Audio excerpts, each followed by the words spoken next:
Student, मैं doctor Jay Shah, head of the department of commerce, Vivekanand college Raipur. इस video lecture में फिर एक बैंकिंग कंपनी के बैलेंस शीट का क्वेश्चन लेके आया हूँ, जिसमें आप क्वेश्चन को वेरियस आइटम में कौन कौन से शेड्यूल, कहाँ पे कौन से शेड्यूल में कौन कौन सा आइटम जाएंगे और उसके बाद बैलेंस शीट विद शेड्यूल कैसे बनेगा वो देखेंगे।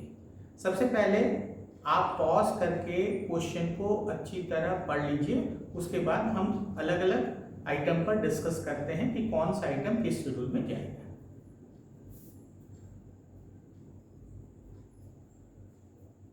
आई होप आप पॉज करके देख लिए होंगे क्वेश्चन को और शेड्यूल कौन से शेड्यूल में कौन से आइटम जाएगा ये भी सोच लिए होंगे।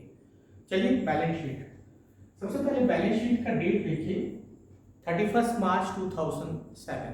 मैं बैलेंस शीट के डेट पर इसलिए स्ट्रेच दे रहा हूँ, फोकस कर रहा हूँ, क्योंकि इस डेट पर स्टैट्यूटरी जो रिजर्व है वो 20% था, इस ईयर 20% था। इसके अब जो रिजर्व बढ़ रहा है बैंकिंग कंपनी का करेंट ईयर का प्रॉफिट का 25% स्टैट्यूटरी रिजर्व बन रहा है। इसकी ध्यान रखिएगा, किस ईयर और डेट पर बैलेंस शीट बन रहा है वो ध्यान रखिएगा, उसके हिसाब से स्टैट्यूटरी रिजर्व आएगा। चलिए एक एक आइटम देखते हैं। ऑथराइज कैपिटल, ऑथराइज कैपिटल ये शेड्यूल नंबर 1 पर जाएगा। Authorise capital schedule number 1। Paid up capital भी शेड्यूल नंबर 1 पर जाएगा। Paid up capital, right. Then local bill discounted ये शेड्यूल नंबर 9 पर जाएगा। Local bill discounted schedule number 9। Reserve fund schedule number 2।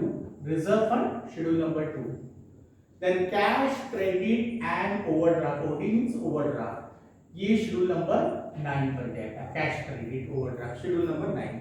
Unclaim dividend, unclaim dividend ये आपका schedule number 5 पर जाएगा। Unclaim dividend. Loan payable on demand ये schedule number 9 पर जाएगा। करेंट डिपॉजिट, करेंट डिपॉजिट जाएगा शेड्यूल नंबर 3 पर। फर्नीचर एंड फिक्सचर ये शेड्यूल नंबर आपका 10 पर जाएगा, राइट। अब इस तरह के आइटम देखते हैं। फिक्स डिपॉजिट, फिक्स डिपॉजिट आपका शेड्यूल नंबर 3 पर जाएगा। Profit and loss account, credit balance दिया है, मतलब प्रॉफिट है, including 1 lakh profit for current year. Total है 1,10,000। करंट ईयर का प्रॉफिट है 1 लाख, राइट। और यहाँ पे देखिए एडिशनल इंफॉर्मेशन है, मेक स्टैट्यूटरी रिजर्व 20%, मतलब ये 1 लाख का 20% स्टैट्यूटरी रिजर्व बनेगा, राइट। रिमेनिंग प्रॉफिट जो बचेगा 80,000 और वो पिछले साल का जो प्रॉफिट है 10,000, ये अलग करके प्रॉफिट एंड लॉस करेंगे और स्टैट्यूटरी रिजर्व में 20,000 लेंगे। तो ये दोनों चीज स्प्लिट करके आप शेड्यूल नंबर 2 पर लिखिएगा, right. Then stamps and stationery schedule number 11। Cash in hand, cash in hand schedule number 6। Cash at bank schedule number 7 तक। Then investment in share market schedule number 8 पर। देखिए इसमें एक एडजस्टमेंट भी है, investment are to be shown at market value 5,25,000। यहाँ कितना दिया है 4,75,000।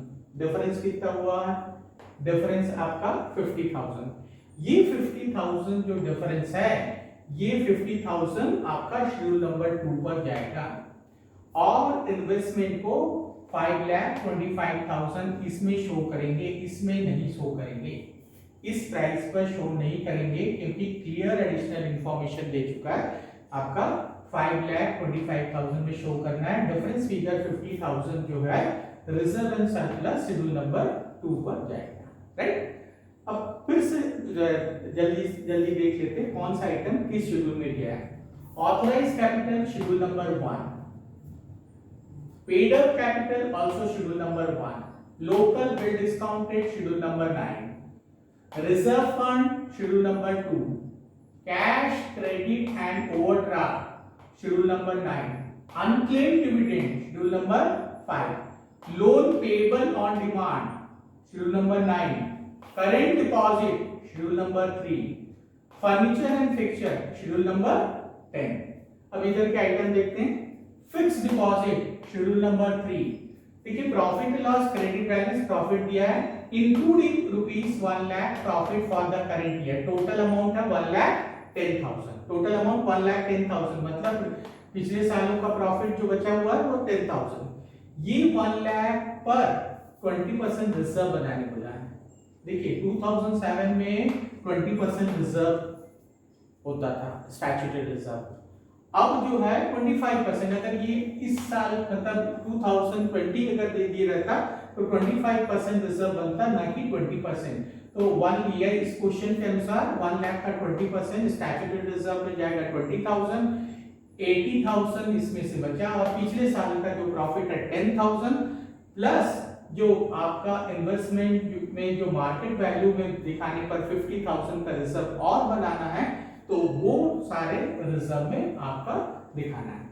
Then stamps and stationery schedule number 11, cash in hand schedule number 6, cash at bank schedule number 7, investment in share schedule number 8। याद रखिएगा, इसको मार्केट वैल्यू पर show करना है।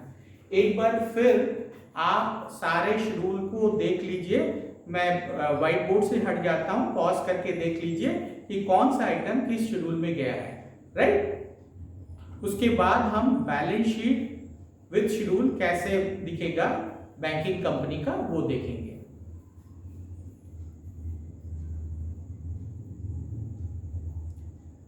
चलिए देखते हैं बैलेंस शीट और वेरियस शेड्यूल इस क्वेश्चन के बैंक की कैसा होगा।